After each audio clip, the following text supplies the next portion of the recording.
Untuk mempersingkatkan dan memperhatikan waktu, marilah kita masuki dalam acara syar'iyah yang berjudul Pertemuan Bebas Masa Remaja. Hubungan badan antara laki-laki dan perempuan di dunia bersangat saat ini dianggap hal yang wajar-wajar saja. Tidak sedikit anak-anak muda kita yang terbius dengan budaya pacaran seperti single, freezing, sex forever, dan kumpulan kebo. Dan tidak sedikit anak-anak dan kita yang ambil di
Rasulullah Shallallahu Alaihi Wasallam mengancam, dan apabila riba dan zina telah merajalela di suatu negeri, maka halal di atas mereka akan azab Allah. Hadirin hadirat rahimakumullah. Pantas Guru Besar Psikologi UR melaporkan berdasarkan hasil penelitian kami di kalangan pelajar dan mahasiswa di kota-kota besar Indonesia seperti Jakarta, Surabaya, Bandung, Medan dan Yogyakarta, maka hasilnya 1000 restoran.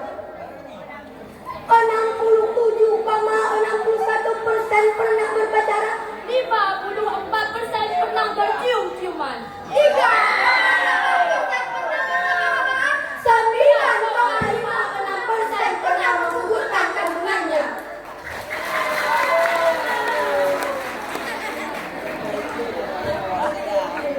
Oleh karena itu, agar penyakit pergaulan bebas dan perzinahan tidak semakin merajalela, maka segeralah untuk menikah. Dan apabila ada pandangan godaan syahwat, maka segeralah menikah. Seperti firman Allah dalam Al-Quran surah An-Nur ayat 32 yang akan dibacakan oleh kami. وأنكحوا الأيام منكم والصالحين من عبادكم وإمائكم إن يكونوا فقراء يغنهم الله من فضله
merupakan salah satu jalan yang baik dan zina itu merupakan salah satu jalan yang buruk. Maka oleh itu kami menghimbau kepada generasi muda agar tidak mendekati perbuatan zina.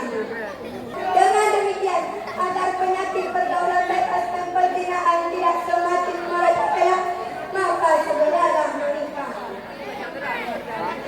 Kurang ini yang diawasi, cukup sekian, terima kasih. Demikian dan sekian. Wassalamualaikum warahmatullahi wabarakatuh. Waalaikumsalam warahmatullahi wabarakatuh.